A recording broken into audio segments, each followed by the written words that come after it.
আজকের আমাদের গন্তব্য টেরাকোটার ঐতিহ্যে ঘেরা পশ্চিমবঙ্গের মন্দির নগরী নামে পরিচিত বিষ্ণুপুরের উদ্দেশ্যে।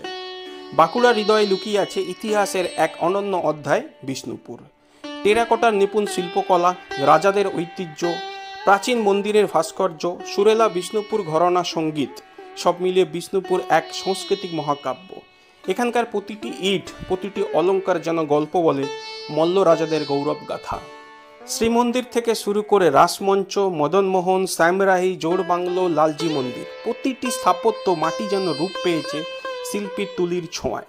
শুধু স্থাপত্য নয়, বিষ্ণুপুরের নাম জড়িয়ে আছে সঙ্গীতের সঙ্গে। আজও বিষ্ণুপুর ঘরানা ভারতীয় শাস্ত্রীয় সঙ্গীতে এক অমূল্য সম্পদ।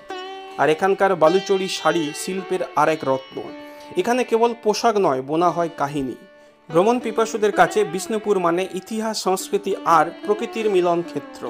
এখানে আসলে সময় যেন থেমে যায়, মাটির গন্ধে মিশে যায় মন ভরা শান্তিতে। তাই আপনারা যারা বাংলার প্রাচীন ঐতিহ্যকে কাছ থেকে অনুভব করতে চাইছেন, তাদের জন্য বিষ্ণুপুর হবে এক স্বপ্নপুরী।